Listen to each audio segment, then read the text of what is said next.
বরফে জমে গেছে পুরো পৃথিবী। রাস্তাঘাট, ঘরবাড়ি কিংবা বাইরে যারাই ছিল তারা জমে পাথর হয়ে গেছে। তবে এখনো বেঁচে আছে কয়েক হাজার মানুষ, আর তারা আটকে আছে একটা চলন্ত ট্রেনে। টানা 17 বছর ধরে চলছে এই বিশেষ ট্রেন, কেননা একবার থামলেই সবাই মারা পড়ে যাবে। তবে এই ট্রেনে বেঁচে থাকার মানে সবার জন্য এক নয়। কেউ প্রতিদিন সকালে উঠে ভালো খাবার খায়, আবার কেউ এতগুলো বছর ধরে কেবলমাত্র একটা কালো প্রোটিন বার খেয়ে টিকে আছে। কিন্তু একদিন ট্রেনে এমন এক বিপর্যয় নেমে যায় যা পুরো পৃথিবীকেই ওলটপালট করে দেয়। সেদিন ঠিক কি ঘটেছিল তা জানতে যেতে হবে আজ থেকে 17 বছর আগে। এই সময়টায় পৃথিবীর তাপমাত্রা হঠাৎ করে বিপজ্জনক মাত্রায় বাড়তে শুরু করে, যার ফলে কয়েকজন বিজ্ঞানী মিলে পরিস্থিতি সামাল দিতে একটা বিশেষ এক্সপেরিমেন্ট চালায়। সেই এক্সপেরিমেন্টের নাম ছিল CW7, যেটা মূলত ছিল বায়ুমণ্ডলে একটা বিশেষ রাসায়নিক ছাড়িয়ে দিয়ে পুরো পৃথিবীটাকে ঠান্ডা করার চেষ্টা। কিন্তু সেই এক্সপেরিমেন্টে এমন একটা ভুল হয়ে যায় যে পুরো পৃথিবীর তাপমাত্রা কমার বদলে তা মাইনাসে চলে যায়। ফলে দেখতে দেখতে পুরো পৃথিবীটাই মানুষ রাস্তায়, ঘরে যেখানেই ছিল সেখানেই জমে মরতে শুরু করে। তখন পুরো মানব সভ্যতা ভেঙে পড়লে বেঁচে যায় মাত্র কয়েকজন মানুষ, যাদের আশ্রয় দেওয়া হয় উইলফোর্ড ইন্ডাস্ট্রির এক বিশেষ ট্রেনে। এই ট্রেনটা সাধারণ কোনো বাহন নয়, কেননা এর ভিতরে আছে স্কুল, হসপিটাল, গাছপালা, খাবার থেকে শুরু করে সবকিছু। মোট কথা এই ট্রেনের ভিতরে আছে এক ছোট্ট পৃথিবী। ট্রেনটা পুরো পৃথিবী ঘুরতে থাকে একটানা, কারণ এটা একবার থামলেই ইঞ্জিন জমে বন্ধ হয়ে যাবে, আর ইঞ্জিন জমে যাওয়া মানে সবাই বরফ হয়ে মরবে। তাই তো এত বছর ধরে চলা এই ট্রেনটা 1 সেকেন্ডের জন্য থামেনি। কিন্তু এই ট্রেনের ভিতরেও আমাদের সমাজের মতন একটা ব্যবস্থা চলছে।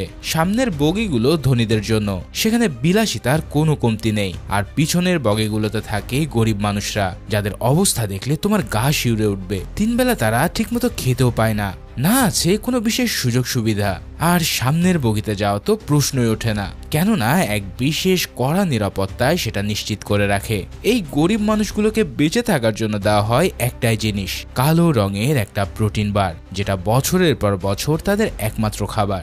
নিয়মিতভাবে এই গরিবদের বগিতে 2 জন করে গার্ড আসে, তারা মানুষ গোনে আর একটা করে প্রোটিন বার ধরিয়ে দিয়ে চলে যায়। তবে গার্ডরা চলে যেতে কার্টিস ও এডগান নামের 2 জন ব্যক্তি পাগলের মতন সবার বারগুলোকে চেক করতে থাকে। আসলে প্রতিদিন কোনো না কোনো একটা বারের ভিতরে একটা ছোট্ট ক্যাপসুল লুকানো থাকে, আর সেই ক্যাপসুলের ভিতরে থাকে একটা গোপন মেসেজ। কে এই মেসেজ পাঠাচ্ছে কিংবা কেনই বা পাঠাচ্ছে সেটা তারা জানে না, তবে প্রত্যেকটা মেসেজ একটু একটু করে কোনো নতুন তথ্য আসে, যেটা তাদের বেঁচে থাকার আশাটা জিয়ে রাখে। ঠিক সেভাবে আজকের ক্যাপসুলটা পাওয়া যায় তানিয়া নামের এই মেয়েটির বাচ্চা টিমের কাছে। এই ক্যাপসুলের ভিতরে আজকে পাওয়া যায় 3টা অক্ষর। এটা দেখে কার্টিস সাথে সাথে ছুটে যায় গিলিয়ামের কাছে। গিলিয়াম হলো এই গরিব বগির আনুষ্ঠানিক নেতা, যার একটা হাত নেই, আর সেই হাত না থাকার পিছনে এমন একটা ইতিহাস আছে যেটা পরে জানলে তোমার কষ্টে বুকটা ভেঙে যাবে। যাই হোক, গিলিয়াম আর কার্টিস মিলে বুঝতে পারে যে এই NAM আসলে একটা নামের প্রথম 3টা অক্ষর, যার পুরো অর্থ হয় নামগুন মিনসুন। তবে সবচেয়ে ভয়ের ব্যাপার কি জানো?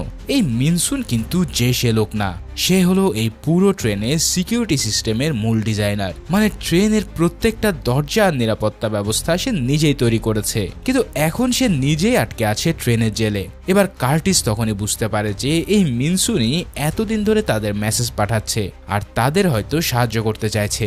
ঠিক তখনই কার্টিস একটা মাস্টার প্ল্যান করে। সে দেখতে পায় প্রতিদিন গার্ডরা যখন ভালো খাবার দিতে আসে তখন ট্রেনের দরজা ঠিক 4 সেকেন্ডের জন্য খুলে যায়। তাই এখন তাকে এই 4 সেকেন্ডের ফাঁকটাই কাজে লাগাতে হবে, কেননা মিনসুনকে জেল থেকে বের করতে পারলে সে সোজা তাদের ইঞ্জিন রুম পর্যন্ত পৌঁছাতে পারবে। আর ইঞ্জিন রুমে যাওয়ার উদ্দেশ্য একটাই, উইলফোর্ড নামের এই ট্রেনের মালিককে শেষ করা, কেননা তার আদেশে গরিব মানুষগুলোর উপরে এই অমানবিক নির্যাতন চলছে। কার্টিসের এই প্ল্যানের জন্য একটা বিশেষ হাতিয়ারও তৈরি করে ফেলে। সে নেয় একটা মোটা লোহার রড, যেটা দরজার গ্যাপে আটকে দিলে অটোমেটিক দরজাগুলো সেটাকে আর ভাঙতে পারবে না। এভাবে সেই প্ল্যান অনুসারে তারা আগাতে থাকে। কিন্তু বিদ্রোহ শুরু হওয়ার আগেই এমন একটা ঘটনা ঘটে যা পুরো বগির মানুষের মনে আগুন জ্বালিয়ে দেয়। একদিন কিছু গার্ড এসে পিছনের বগির ছোট্ট বাচ্চাগুলোকে গুনতে শুরু করে, ঠিক যেমন গরুর খামারে গরুদের গণনা করা হয়। এভাবেই গোনা শেষ হলে তারা জোর করে বাচ্চাগুলোকে তুলে নিয়ে যায়। এখানে তানিয়ার ছেলে টিম আর অ্যান্ড্রুর ছেলে অ্যান্ডিকে একজন মহিলা কর্মকর্তা সরাসরি টেনে নিয়ে যেতে থাকে। চোখের সামনে নিজের সন্তানকে ছিনিয়ে নিতে দেখে তানিয়া চিৎকার করে কাঁদতে থাকে। তানিয়া তাদের পায়ে পড়ে আকুতি জানায় তাদের বাচ্চাকে ছেড়ে দিতে, কিন্তু সেই মহিলা নির্দয়ভাবে তাদের নিয়ে যেতে থাকে। তবে সেই মুহূর্তে অ্যান্ড্রুর ধৈর্যের বাঁধ ভেঙে যায়। সে রাগের মাথায় ওই মহিলার দিকে একটা জুতো ছুঁড়ে মারে, যেটা সরাসরি গিয়ে লাগে মহিলাটার মাথায়। এই দৃশ্যে পুরো বগি সাথে সাথে স্তব্ধ হয়ে যায়। কেউ কিছু বলতেও পারছে না, কারণ এই ট্রেনের বিরুদ্ধে কথা বলা মানে সাক্ষাৎ মৃত্যুকে আলিঙ্গন করা। তবে ততক্ষণে ট্রেনের কর্তৃপক্ষরা এসে অ্যান্ড্রুকে ধরে ফেলে। এরপর তাকে এমন এক শাস্তি দেওয়া হয় যেটা বর্ণনা করতে গেলেও গা ঠান্ডা হয়ে আসে। অ্যান্ড্রু যে হাত দিয়ে জুতো ছুঁড়েছিল সেই হাতটা এবার ট্রেনের দেওয়ালের একটা ছোট্ট গর্ত দিয়ে বাইরে বের করে দেওয়া হয়। বাইরে তখন তীব্র মাইনাস তাপমাত্রা, যার ফলে মাত্র কয়েক সেকেন্ডের মধ্যে তার হাতটা পাথরের মতো জমে যায়। এই ভয়ানক শাস্তির কষ্ট সহ্য করতে না পেরে অ্যান্ড্রু গগনবিদারী চিৎকার করে ওঠে। তবে তার জন্য এই শাস্তি শেষ নয়। এরপর তারা এক বিশাল হাতুড়ি নিয়ে এসে ওই হাতের উপরে একটা জোরালো ভাবে আঘাত করে, যার ফলে মুহূর্তে তাজা হাতটা কাচের মতো গুঁড়ো হয়ে যায়। একবার ভাবো, এমন শাস্তি তুমি কখনো দেখেছো? এই ভয়াবহ শাস্তি দেখে বগির সবাই বুঝতে পারে যে এদের বিরুদ্ধে কিছু বলার আসল পরিণাম কি হতে পারে। তবে আজ ঘটে অন্য ঘটনা। ভিক্টর নামের একজন তানিয়া আর অ্যান্ড্রুর হারিয়ে যাওয়া বাচ্চাদের স্কেচ এঁকে তাদের হাতে ধরিয়ে দেয়, যাতে অন্তত ছবিটা দেখে তাদের মন শান্ত হয়। তানিয়া সেই ছবিটা বুকে চেপে ধরে কাঁদতে থাকে, আর অ্যান্ড্রু ভাঙা হাতের যন্ত্রণা নিয়েও ছবিটার দিকে তাকিয়ে থাকে। আর এই একটা দৃশ্য পুরো বগের সবার মাইন্ডসেট বদলে দেয়, কেননা তারা সবাই বুঝতে পারে যে এভাবে আর সারা জীবন চলতে দেওয়া যাবে না। আর এখান থেকেই শুরু হয় এক নতুন যাত্রা। সময় পার হতে থাকে, আর একদিন কার্টিস একটা ভালো জিনিস খেয়াল করে। সে দেখতে পায় একজন গার্ড আরেকজনকে বলছে যে এই বেকার বন্ধুটা ফেলে দে। এই কথাটা শুনে কার্টিসের মাথায় একটা সন্দেহ জাগে। সে এবার ওই সন্দেহটি সাথে সাথে গিলিয়ামের সাথে শেয়ার করে। আসলে কার্টিসের ধারণা যে ওই বন্দুকগুলোতে আসল কোনো বুলেট নেই, কেননা 4 বছর আগে যখন গরিবরা একবার বিদ্রোহ করেছিল তখন গার্ডরা সব বুলেট খরচ করে ফেলেছে, আর এখন তারা জাস্ট ভয় দেখানোর জন্য ওই ফেক গান ব্যবহার করে। এবার এমন লজিকের কথা শুনে গিলিয়াম জানতে চায় যে সে এতটা নিশ্চিত হচ্ছে কিভাবে, কারণ যদি এই লজিক ভুল হয় তাহলে তাদের মৃত্যু অবধারিত। তবে কার্টিস একটু থেমে বলে, ভুল হলে হয়তো মরবো, কিন্তু বেঁচে থাকতে হলে রিস্ক আমাদের নিতেই হবে। এভাবে পরের দিন যখন গার্ডরা তাদের প্রোটিন বার দিতে আসে, ঠিক তখন বগির সবাই যথারীতি মাথা নিচু করে দাঁড়ায়। কিন্তু এবার কার্টিস মাথা নিচু করে না, সে একদম সামনে গিয়ে গার্ডের মুখোমুখি দাঁড়িয়ে পড়ে। এরপর তাদের চোখে চোখ রেখে সে ধীরে ধীরে গার্ডের বন্দুকটা নিজের কপালে ঠেকায়। তারপর গার্ড কিছু বুঝে ওঠার আগে কার্টিস ট্রিগার টান দেয়। ফাইনালি তার কথাই সত্যি হয়। এই সব বন্দুকে কোনো আসল গুলি না থাকার কারণে কোনো ফায়ারিংও হয় না। আর ঠিক এই ঘটনাটাই পুরো বগের ইতিহাস বদলে দেয়। এবার পুরো বগির নিস্তব্ধতা শেষ হতেই সবার বাঁধ ভেঙে যায়। 17 বছরের জমানো রাগ, অপমান আর কষ্ট একসাথে বেরিয়ে আসে। সবাই একসাথে ঝাঁপিয়ে পড়ে গার্ডদের উপর। কার্টিসের তৈরি করা সেই লোহার হাতিয়ার দিয়ে সে দরজার গ্যাপ আটকে দেয়। আর এভাবে বগির পর বগি পেরিয়ে তারা পৌঁছে যায় ট্রেনের জেলখানায়। এই বিদ্রোহটাই ছিল তাদের মুক্তির শুরু, কিন্তু সামনে যা অপেক্ষা করছে সেটার জন্য কেউই প্রস্তুত ছিল না। এতক্ষণে তারা যে জেলে এসে পৌঁছেছে এটা কোনো সাধারণ কারাগার নয়, কারণ এখানে মানুষকে অজ্ঞান করে লোহার বক্সের মধ্যে ভরে রাখা হতো, আর সেই বক্সগুলো সারি সারি সাজানো আছে দেওয়ালে। দেখলে মনে হয় যেন এটা একটা মানুষের গুদাম ঘর। এভাবেই একটা বক্সকে খুলে তারা মিনসুনকে বের করে নেয়, কিন্তু মিনসুন তখনও সেন্সহীন। এটা দেখে কার্টিস তখন তার নাকের কাছে ক্রোনল নামের একটা বস্তু ধরে। এটা এক ধরনের ড্রাগস, যেটা সকালে মানুষের সেন্স ফিরে আসে, যার ফলে কয়েক সেকেন্ডের মধ্যেই মিনসু তার চোখ খুলে ধীরে ধীরে বাইরে তাকায়। তখন কার্টিস সরাসরি জানতে চায় যে তুমি কি নামগুন মিনসুন? মিনসুন উত্তর দিলে কার্টিস তখন তাকে পুরো পরিকল্পনাটার কথা বলে। এছাড়াও সে একটা শর্ত দেয় যে প্রতিটা দরজা খোলার বিনিময়ে তাকে একটা করে ক্রোনোর ড্রাগস দেওয়া হবে, তবে এই কথার নড়চড় হলে তাকে আবারও বক্সে ফেরত পাঠানো হবে। এই সব কথা শুনে মিনসুন রাজি হয়, তবে সেও একটা শর্ত দেয়। সে জানায় যে তার মেয়ে ওয়ানাকেও তাদের সাথে নিতে হবে। এখন সেই শর্ত অনুসারে আর একটা বক্স থেকে তার মেয়ে ওয়ানাকেও বের করা হয়। আসলে জন্মের পর থেকে ওয়ানা এই ট্রেনে, মানে এই পৃথিবীর আলো এখনো সে কখনো চোখে দেখেনি। পুরো জীবনটা সে কাটিয়েছে এই ধাতব দেওয়ালের ভিতর। এছাড়াও তার রয়েছে এক অদ্ভুত ক্ষমতা, সে যে কোনো বদ্ধ দরজার বাইরে দাঁড়িয়েই বলে দিতে পারে ভেতরে কি আছে। তাই তো মিনসুন প্রথম দরজা খোলার আগে ওয়ানা চোখ বন্ধ করে কয়েক সেকেন্ড দাঁড়িয়ে থাকে। তারপর সে জানায় যে এই বগিটা পুরো খালি, তাদের কোনো বিপদ নেই। আর এই কনফার্মেশন পেয়ে মিনসুন দরজা খুলে দেয়। এভাবেই একটার পর একটা বগি পেরোতে পেরোতে তারা এমন একটা বগিতে পৌঁছায় যেটা সব জানলা বন্ধ। কার্টিস তখন একটা জানলার কাছে যায় আর ধীরে ধীরে সেটা খোলে। এরপর ঘটে এক অবিশ্বাস্য ঘটনা। 17 বছর পর এই প্রথমবারের মতন সূর্যের আলো এসে পড়ে তার মুখে। আলোটা এতই তীক্ষ্ণ যে কার্টিস সাথে সাথে চোখ ঢেকে ফেলে, কেননা এতগুলো বছর অন্ধকার বগিতে থাকতে থাকতে তার চোখ আলোতে অভ্যস্ততা হারিয়ে ফেলেছে।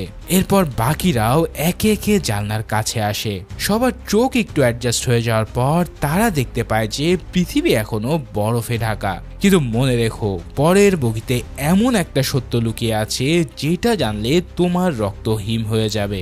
আর সেই সত্যটা জানার পরেই বুঝবে যে এই ট্রেন আসলে কতটা গভীর অন্ধকারে চলছে। এর মাঝে যারা চ্যানেলটা এখনো সাবস্ক্রাইব করনি দ্রুত সাবস্ক্রাইব করে নাও আরো ধামাকাদার মুভির এক্সপ্লেনেশন পাওয়ার জন্য। যাই হোক, এর পরের বগিতে কার্টিস দেখতে পায় যে পল নামের একজন বড় বড় মেশিনের সামনে কাজ করছে। পল এক সময় গরিবদের বগিতেই থাকতো, তবে এই ঘরটা থেকে এক অদ্ভুত ধরনের গন্ধ বেরিয়ে আসছে। তখন কার্টিস কাছে গিয়ে দেখতে চায় যে পল আসলে কি বানাচ্ছে। আর এই জিনিসটা দেখে তার পায়ের নিচে থেকে মাটি সরে যায়। বিভিন্ন রকমের পোকামাকড়, তেলাপোকা আর কীট পতঙ্গগুলোকে একসাথে করে একটা বিশাল মেশিনে ঢেলে তা পিষে ফেলা হচ্ছে। আর সেই মিশ্রণ প্রেস করে তৈরি করা হচ্ছে তাদের একমাত্র খাবার, প্রোটিন বার। ভাইরে ভাই, এই কথা জানার পর আবার নিজেরই বমি চলে আসছিল। এই সব দেখে তো কার্টিস রাগে কাঁপতে কাঁপতে পলকে ধরে জানতে চায় যে সে কিভাবে জেনে শুনে এইসব জিনিস প্রতিদিন মানুষকে খাওয়ায়। কিন্তু পল তখন শান্ত গলায় জানায় যে তোমরা তো এসব না জেনে এতদিন খেয়েছো, কিন্তু আমি প্রতিদিন জেনে শুনে এগুলো খেতাম। তাই একবার ভাবো কোনটা বেশি কষ্টের। এই কথা শুনে কার্টিসের রাগ একদম ঠান্ডা হয়ে যায়, কেননা সে বুঝতে পারে যে পলের আসলে কোনো উপায় ছিল না। কার্টিস তখন পলকে দিয়ে প্রতিশ্রুতি নেয় যে যাতে এই সত্যটা দলের আর কেউ জানতে না পারে, কারণ এইটা যদি একবার কেউ জানতে পারে তাহলে তারা না খেয়ে মারা পড়বে। ঠিক তখনই মাটিতে পড়ে থাকা একটা ক্যাপসুলের দিকে কার্টিসের নজর যায়। এটা সেই একই ধরনের ক্যাপসুল যেটা তারা প্রতিদিন প্রোটিন বারে পেত। তখন পল তাকে জানায় যে সে প্রতিদিনই মাটিতে এই একই ধরনের ক্যাপসুল কুড়িয়ে পায়, আর সেটা নিয়েই সে বারের ভিতরে লুকিয়ে তাদেরকে মেসেজ দিত। এবার কার্টিস ক্যাপসুলটা খুলতেই দেখতে পায় সেখানে ওয়াটার লেখা। আর এই মেসেজ দেখে সে বুঝে যায় যে তাদের পরের টার্গেট হয়তো পানি সাপ্লাইয়ের বগি, মানে সেটা দখল করতে পারলেই হয়তো পুরো ট্রেনের ক্ষমতার একটা বড় অংশ তাদের সামনে চলে আসবে। ইতিমধ্যে মিনসু সামনের দরজা খুলে যেতে ওয়ানা তার হাত ধরে থামায়। সে চিৎকার করে দিয়ে বলে হচ্ছে, বাবা এই দরজা খুলো না, কারণ এই দরজার পিছনে আছে অনেক লোক। কিন্তু ততক্ষণে মিনসুর হাত দরজার লগে পৌঁছে তা খুলে যায়। আর সামনে যা দেখা যায় সেটা দেখে সবার দম বন্ধ হয়ে ওঠে, কেননা পুরো বগি জুড়ে রয়েছে সারি সারি মাস্ক পরা মানুষ, তাদের হাতে ধারালো কুঠার সহ নানা অস্ত্র। এই লোকগুলো হলো উইলফোর্ডের স্পেশাল ফোর্স।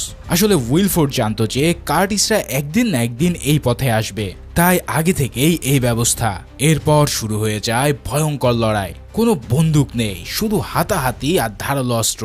কার্টিসের দল আগাচ্ছে, কিন্তু উইলফোর্ডের লোকেরাও ছাড়ছে না। এই ফাইটিং এর এক মুহূর্তে সেখানে এসে হাজির হয় উইলফোর্ডের সহকারী মেসন। মেসন সবাইকে বলে দেয় যে উইলফোর্ড তোমাদের এতদিন ধরে বাঁচিয়েছে, এই ট্রেনে তোমাদের জায়গা দিয়েছে, আর আজ তোমরা তার বিরুদ্ধেই বিদ্রোহ করছো। এটা তোমরা অকৃতজ্ঞের মতন কাজ করছো, তাই আজ থেকে তোমাদের কাউকেই বাঁচিয়ে রাখা হবে না। এই কথা শেষ হতে সব গার্ডরা তাদের চোখে নাইট ভিশন চশমা পরে নেয়, কেননা তারা জানে যে সামনে এক বিশাল অন্ধকার ট্যানেল আসছে, আর এই ট্যানেলেই ট্রেন ঢুকতেই পুরো বগি ঘুটঘুটে অন্ধকার হয়ে যাবে। এরপর তারা আক্রমণ করে বসবে সবার উপর। সেই প্ল্যান অনুসারে যেই না ট্রেনটা ট্যানেলের মধ্যে দিয়ে ছুটে চলে তখন সব গার্ড এলো পাথারি আঘাত করতে থাকে। কার্টিসের দল কিছুই দেখতে পাচ্ছে না, তারা কেবলই একে অপর মার খেয়ে যাচ্ছে। একজনের গলার শব্দ শুনে আরেকজন বুঝতে পারছে যে কে কোথায় আছে, কিন্তু শত্রুকে যদি না দেখা যায় তাহলে তারা লড়বে কি করে। ঠিক এই মুহূর্তে কার্টিস পুরো শক্তি দিয়ে চিৎকার করে বলে উঠেছে মশাল জ্বালাতে, আর সাথে সাথেই একটার পর একটা মশাল জ্বলে ওঠে। সেই কমলা আলোয় হঠাৎ সব কিছু স্পষ্ট হয়ে যায়, আর এই কারণে গার্ডদের চোখে নাইট ভিশনের চশমাও হঠাৎ এক মুহূর্তের জন্য থমকে যায়। এরপর সেই ফাঁকেই কার্টিসের দল শুরু করে পাল্টা আক্রমণ। এবার লড়াইটা হয় সমানে সমান। কার্টিসের দলের জেদ আর রাগের কাছে উইলফোর্ডের স্পেশাল ফোর্সও টিকতে পারে না। একসময় গার্ডরা হার মানতে বাধ্য হয়, কিন্তু এই জয়ের সাথে আসে এক বিশাল ক্ষতি। লড়াইয়ের এক মুহূর্তে এডগার বিপদে পড়ে যায়। কার্টিস তাকে বাঁচাতে ছুটে যায়, কিন্তু ততক্ষণে বড্ড দেরি হয়ে গেছে।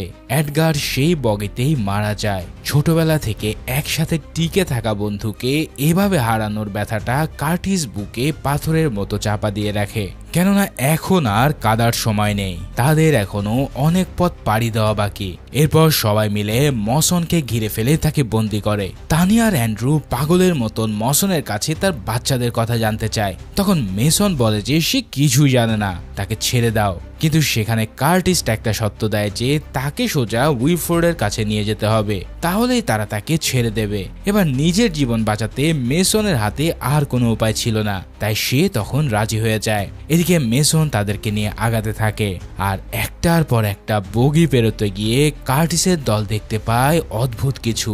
তারা দেখে যে দুটো সম্পূর্ণ আলাদা পৃথিবী কিভাবে পাশাপাশি এতদিন ছিল। একটা বগিতে আস্ত একটা বাগান, সবুজ গাছপালা, রঙিন ফুল, এমনকি ছোট্ট একটা পুকুরও আছে যেখানে মাছ সাঁতার কাটছে। এই গরিব বগির মানুষগুলো জীবনে গাছ দেখেনি, ফুলের গন্ধও পায়নি, আর এখন সামনে এইটা দেখে তারা থমকে যায়। কেউ কেউ তো হাত বাড়িয়ে একটা পাতা ছুঁয়ে দেখে, যেন তাদের বিশ্বাসই হচ্ছে না যে এটা আসল। আর একটা বগিতে গিয়ে দেখা যায় 5 স্টার রেস্তোরাঁ, টেবিলে দেওয়া আছে নামি দামি খাবার, স্টেক, লবস্টার, তাজা ফলমূল, সবকিছু। 17 বছর পর প্রথমবার ভালো খাবার দেখে মানুষগুলো আর নিজেদের ধরে রাখতে পারে না, তাই সরাসরি তারা খাবারের উপরে এবার ঝাঁপিয়ে পড়ে। মেসনের লোভ সামলাতে না পেরে একটা চেয়ারে বসে পড়ে, তবে কার্টিস তার হাতটা থামিয়ে দেয়। তারপর পকেট থেকে সেই কালো প্রোটিন বারটা বের করে তার হাতে ধরিয়ে দেয়, আর বলে এবার এটা খাও, কেননা এতগুলো বছর ধরেই তোমরা আমাদের এটা খাইয়েছো। এটা দেখে মেসন ঘৃণায় মুখ বিকৃত করে, কিন্তু কার্টিসের চোখের দিকে তাকিয়ে সে বুঝতে পারে যে এখানে না বলার কোনো সুযোগ নেই। তাই প্রথমবারের মতন সেই পোকামাকড়ওয়ালা প্রোটিন বার সে গিলে নিতে বাধ্য হয়। এরপর সামনের বগিতে দেখা যায় সুন্দর একটা স্কুল। এই স্কুলটা শুধু ধনী বাচ্চাদের জন্য। অ্যালিসন নামের একজন শিক্ষিকা তখন ক্লাস নিচ্ছিল। এই সময় তানিয়া আর অ্যান্ড্রু তাদের বাচ্চাদের খোঁজার জন্য ব্যাকুল হয়ে সবার কাছে জিজ্ঞেস করতে থাকে। তবে ঠিক তখনই একজন লোক ট্রলি ভর্তি ডিম নিয়ে আসে বাচ্চাদের জন্য। কার্টিসকেও একটা ডিম দেওয়া হয়, তবে হাতে নিতেই সে অনুভব করে যে এর ভিতরে কিছু একটা আছে। এবার সে দেখতে পায় এর ভিতরে ঠিক সেই ক্যাপসুলটি, আর এই ক্যাপসুলে লেখা আছে ব্লাড। তবে এবার কার্টিস কিছু বুঝে ওঠার আগেই উইলফোর্ডের লোকেরা পর্দার আড়াল থেকে আসল বন্দুক বের করে এলোপাথারি গুলি করা শুরু করে। মুহূর্তেই পুরো বগিতে হুলস্থুল পড়ে যায়। মানুষ মেঝেতে শুয়ে পড়েছে, কেউ আড়ালে যাওয়ার চেষ্টা করছে। অ্যান্ড্রু তখন তার ছেলে অ্যান্ডিকে খোঁজার জন্য পাগল হয়ে গেছে, আর ঠিক সেই মুহূর্তে একটা গুলি এসে লাগে তার বুকে। অ্যান্ড্রু মেঝেতে পড়ে যায় তার ছেলেকে খুঁজে পাওয়ার আগে। এদিকে কার্টিস আর তার দল রাগে অন্ধ হয়ে উইলফোর্ডের লোকগুলোকে একে একে শেষ করে দেয়। তারপর ওই ক্লাসরুমের টিভিতে ভেসে ওঠে একটা ভিডিও। উইলফোর্ডের লোকেরা গিলিয়ামকে নির্মমভাবে হত্যা করেছে। এই দৃশ্য দেখে কার্টিস আর নিজেকে সামলে রাখতে পারে না, আর সেই মুহূর্তে তাদের হাতে বন্দী হওয়া মেসনকে সে শেষ করে দেয়। তবে এরপর থেকে পথ আরো কঠিন হয়ে যায়। উইলফোর্ডের লোকেরা বারবার হামলা করতে থাকে আর প্রত্যেকটা হামলায় কার্টিসের দলের লোকজন একজন একজন করে মরতে থাকে। তানিয়াও এক হামলায় মারাত্মক আহত হয় আর তার পেটে গুলি লাগে, যার ফলে সে বুঝতে পারে যে এবার আর উঠে দাঁড়ানো সম্ভব হবে না। তানিয়া মেঝেতে শুয়ে কার্টিসের হাত টেনে ধরে। দুর্বল গলায় সে বলে যে আমাকে কথা দাও, যেভাবেই হোক আমার ছেলেকে তুমি বাঁচাবে। কার্টিস তানিয়ার হাত শক্ত করে ধরে আর সে তাকে কথা দেয়। ঠিক এরপরে তানিয়া চোখ বন্ধ করে পৃথিবী থেকে বিদায় নেয়। এই ঘটনার পর এখন কেবল রয়েছে কার্টিস, মিনসু আর ওয়ানা। এই তিনজন মিলে এগিয়ে যায় ইঞ্জিনের রুমের দিকে। শেষমেশ তারা পৌঁছে যায় সেই দরজার সামনে। কার্টিস যখন ওই দরজা ভাঙতেই যাচ্ছিল ঠিক তখনই মিনসু তাকে এসে থামিয়ে দেয়। এরপর কার্টিস মিনসুকে সেই ভয়ঙ্কর ইতিহাস খুলে বলে যেটা সে আগে কাউকেই বলেনি। এবার সে বলতে থাকে ঠিক 17 বছর আগে যখন এই ট্রেনে তাদের তোলা হয়েছিল তখন প্রথম 1 মাস তাদের কোনো খাবারই দেওয়া হয়নি। হাজার হাজার মানুষ একটা ছোট্ট বগিতে গাদাগাদি করে খিদের জ্বালায় ধীরে ধীরে পাগল হয়ে যাচ্ছিল। প্রথম সপ্তাহে মানুষ পানি খেয়ে টিকেছিল, দ্বিতীয় সপ্তাহেও তাদের পানি কমে আসে, আর তৃতীয় সপ্তাহে মানুষ মরতে শুরু করে। বাঁচার কোনো উপায় না দেখে তারা নিজেদের দলের দুর্বল মানুষগুলোকে মেরে খেতে শুরু করে। প্রথমে বৃদ্ধরা, তারপর অসুস্থরা, আর এরপর তারা বাচ্চাদের খেতে শুরু করে। কার্টিস কথাগুলো বলতে বলতে মাথা নিচু করে নেয়, কারণ এই স্মৃতিগুলো বলতে গেলে এখন তার বুকটা ভেঙে যাচ্ছে। ঠিক সেই সময় গিলিয়াম এসে দাঁড়িয়েছিল সবার সামনে। সে কোনো কথা না বলে নিজের একটা হাত ছুরি দিয়ে কেটে ফেলে, তারপর সেটা সবার সামনে সে তুলে দেয়। সে বলে যে অন্তত এইটা খেয়ে বাচ্চাগুলো যেন বেঁচে থাকে। আর সেদিন গিলিয়ামের এই ত্যাগের কারণে অনেকগুলো বাচ্চা বেঁচে যায়। ঠিক সেই বাচ্চাগুলোর মধ্যেই একজন ছিল এডগার। এই করুণ কাহিনী শুনে কার্টিসের চোখ ভিজে আসে, কেননা আজকে সে এডগারকে হারিয়েছে। কার্টিস তাই বলে সে এর জন্য উইলফোর্ডকে শেষ করতে চায়, তাই যেন তার দরজা খুলে দেওয়া হয়। তবে মিনসু তখন এমন একটা কথা বলে যেটা কার্টিস মোটেও আশা করেনি। মিনসু জানায় যে সে অনেকদিন ধরে ট্রেনের বাইরের তাপমাত্রার ডাটা লক্ষ্য করছে। সে এখন দেখতে পাচ্ছে যে তাপমাত্রা আস্তে আস্তে অনেক বেড়েছে, পাহাড়ের গায়ে বরফ গলতে শুরু করেছে।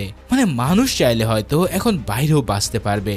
আর তারপর মিনসুন তার জামার ভিতর থেকে একদলা ক্রোনাল বের করে। সে জানায় যে এগুলো সে ড্রাগস হিসেবে নয়, বরং এগুলো দিয়ে সে একটা বিস্ফোরক বানিয়ে পুরো ট্রেনের সামনের বগি উড়িয়ে দেবে। আর এটা করতে পারলেই এই ট্রেন থেমে যাবে চিরতরে। তবে প্রশ্ন হচ্ছে কার্টিস কি উইলফোর্ডকে মেরে ফেলবে নাকি ট্রেন থামাবে? আর যদি ট্রেন থামেও বাইরে আসলে কি এখনো মানুষ বাঁচতে পারবে? এই প্রশ্নের উত্তর পরের কয়েক মিনিটে আসছে।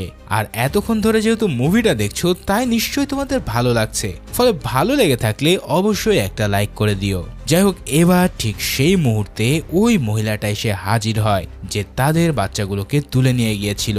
সে কোনো কথা না বলেই সরাসরি মিনসুনকে গুলি করে দেয়, আর গুলি খেয়ে মিনসু মেঝেতে লুটিয়ে পড়ে। তারপর কার্টিসের দিকে তাকিয়ে শান্ত গলায় সে জানায় যে উইলফোর্ড তোমার জন্য অপেক্ষা করছে। এই ঘটনার পর কার্টিস চলে যায় ইঞ্জিন রুমে। এই ঘরটা আশ্চর্য রকমের শান্ত। এখানে দেখা যায় উইলফোর্ড একটা চেয়ারে বসে আছে। লোকটা বয়স্ক চেহারার। সে কার্টিসকে দেখেই প্রথমে এমন ভাবে আসে যেন সে কোনো পুরাতন বন্ধুকে দেখছে। এরপর উইলফোর্ড বলে যে তুমি প্রথম মানুষ যে এই ঘর পর্যন্ত পৌঁছাতে পেরেছো। এটা কোনো সাধারণ কথা না, কিন্তু একটা কথা জেনে রেখো, এতক্ষণ যা কিছু ঘটেছে সে সব আমাদের প্ল্যান মোতাবেক হয়েছে। এই কথাটা শুনে কার্টিস অবাক হয়ে জানতে চায় যে আমাদের মানে কি। উইলফোর্ড তখন শান্ত গলায় বলে আমার এবং গিলিয়ামের। একবার চিন্তা করো, গিলিয়াম হলো সেই মানুষটা যে নিজের হাত কেটে দিয়েছিল। এছাড়াও সে ছিল এই বিদ্রোহের আসল শক্তি, কিন্তু আসলে গিলিয়াম ছিল উইলফোর্ডের সাথেই। এই সব কিছু করা হয়েছে মূলত ট্রেনের মানুষের সংখ্যা নিয়ন্ত্রণ করার জন্য, কেননা এই ট্রেনে খাবার ছিল সীমিত। তাই পরিকল্পনা মতন গরিবদের বিদ্রোহ করতে দেওয়া হতো। এর ফলে এক এক সময় তাদের হত্যা করে এই ট্রেনের জনসংখ্যা নিয়ন্ত্রণ করা হতো। তার মানে এটা ছিল একটা নিষ্ঠুর কিন্তু হিসেব করা সিস্টেম। তবে কার্টিস এবার সে মশাল জ্বালিয়ে এদের প্ল্যান ভেস্তে দেয়। আর এছাড়া উল্টো উইলফোর্ডের বেশিরভাগ গার্ডও মারা যায়। তাই শাস্তি হিসেবে গিলিয়ামকে সে মেরে ফেলেছে। এই সব জানার পর উইলফোর্ড কার্টিসকে একটা অফার দেয়। সে বলে যে তার বয়স হয়ে গেছে, তাই কার্টিস এখন এই ট্রেনের দায়িত্ব নিক, কার্টিসই এই মানুষগুলোকে নিয়ন্ত্রণ করুক। এই কথা শুনে কার্টিস এক মুহূর্তের জন্য থমকে যায়, কেননা এই অফারটা সে মোটেও আশা করেনি। এদিকে ওয়ানা বিস্ফোরণ ঘটানোর জন্য ইঞ্জিন রুমের মেঝেতে একটা রাস্তা তৈরি করার চেষ্টা করছে। ওয়ানাকে থামাতে উইলফোর্ডের লোকেরা তখন এগিয়ে আসে, তবে ওয়ানা তাদেরকে থোড়াই কেয়ার করে। সে পুরো শক্তি দিয়ে মেঝের একটা উপরের অংশ তুলে নেয়, আর সেটা উপরে তুলতেই ঘরের সবাই শকড হয়ে পড়ে, কারণ এর নিচ থেকে বেরিয়ে আসে একটা ছোট্ট হাত। একটা বাচ্চা ছেলে এই ইঞ্জিন রুমে বসে কাজ করছে, তবে এই ছেলেটার চোখে কোনো ভয় কিংবা আতঙ্ক নেই, কারণ এটাই তাদের রোজকার কাজ। আর এই বাচ্চাটা কেউই নয়, বরং সে ছিল তানিয়ার ছেলে টিম। টিমকে দেখে কার্টিসের মাথায় এবার সব হিসাব মিলে যায়। সে এখন বুঝতে পারে কেন বাচ্চাগুলোর মাপজোক করা হয়েছিল। আসলে তাদের এই সরু জায়গায় ঢুকানোর জন্য এই ছোট বাচ্চাদের ব্যবহার করা হয়। তখন উইলফোর্ড নির্লজ্জের মতন ব্যাখ্যা করে যে ইঞ্জিনের কিছু অংশ আছে যেগুলো এতটাই সরু যে কোনো বড় মানুষের পক্ষে সেখানে ঢোকা সম্ভব না, তাই সেই অংশগুলোতে কোনো সমস্যা হলে পিছনের বগি থেকে বাচ্চাদের ধরে আনা হয় আর তাদেরকে দিয়ে সেই কাজ করানো হয়। উইলফোর্ড কথাটা এমন ভাবে বলে যেন সে বাজার থেকে সবজি কিনে আনার হিসেব দিচ্ছে, তার মধ্যে কোনো অনুশোচনা বা লজ্জাও নেই। এই কথাগুলো শুনে কার্টিসের মুখ থেকে আর কোনো কথা বের হয় না।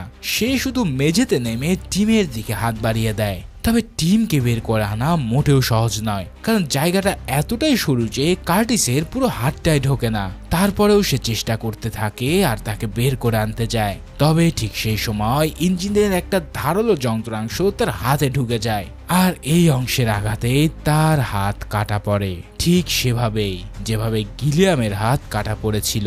কিন্তু এত কিছুর পরেও কার্টিস থেমে থাকে না। সে ফাইনালি টিমকে উপরে তুলে নিয়ে আসে, আর এই দৃশ্যটাই উইলফোর্ডের প্রতি কার্টিসের শেষ মুহূর্তের দ্বিধাটাকেও চিরতরে মুছে দেয়। ঠিক সেই ফাঁকে ওয়ানা সুযোগ পেয়ে ক্রোনালগুলোকে একসাথে রেখে আগুন ধরিয়ে দেয়। কার্টিস টিমকে আঁকড়ে ধরে দূরে সরে, আর এক বিশাল বিস্ফোরণে ইঞ্জিন রুমটা পুরোপুরি ধ্বংস হয়ে যায়, যার ফলে মুহূর্তেই ট্রেনটা অকেজো হয়ে পড়ে এই 17 বছর পর ক্র্যাশ করে থামে। ফাইনালি এই বিস্ফোরণে উইলফোর্ড শেষ হয়ে যায়। কিন্তু এখানে আমরা দেখতে পারি কার্টিস আর মিনসুও এই বিস্ফোরণে মারা গেছে, তবে টিমকে বাঁচানো যায়, কেননা কার্টিস তানিয়াকে কথা দিয়েছিল যে সে নিজের জীবন রেখে হলেও টিমকে বাঁচাবে। এরপর আমরা দেখতে পাই ধ্বংসস্তূপের মাঝ থেকে ওয়ানা আর টিম বেরিয়ে আসে। ওয়ানা টিমের হাত ধরে ধীরে ধীরে ট্রেনের বাইরের দরজার দিকে এগিয়ে যায়। সে দরজাটা খোলে, আর এবারে তারা প্রথমবারের মতন ট্রেনের বাইরে পা রাখে। বাইরে পা রাখতেই ঠান্ডা হাওয়া এসে লাগে তাদের মুখে, আর পায়ের নিচে নরম বরফ দেখে টিম একটু ভয় পেয়ে যায়, কারণ সে জীবনে এই প্রথমবার ট্রেনের বাইরে এসেছে। এই পুরো বিশাল পৃথিবীটা তার কাছে একদমই অচেনা। ওয়ানা তার হাত শক্ত করে ধরে রাখে।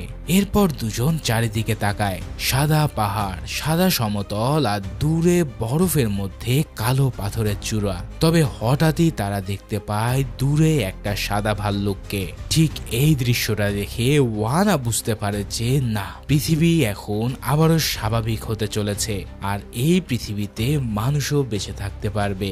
ঠিক এই সিনের মধ্যে দিয়ে এই অসাধারণ মুভি স্নোপিয়ার্সার এখানেই শেষ হয়।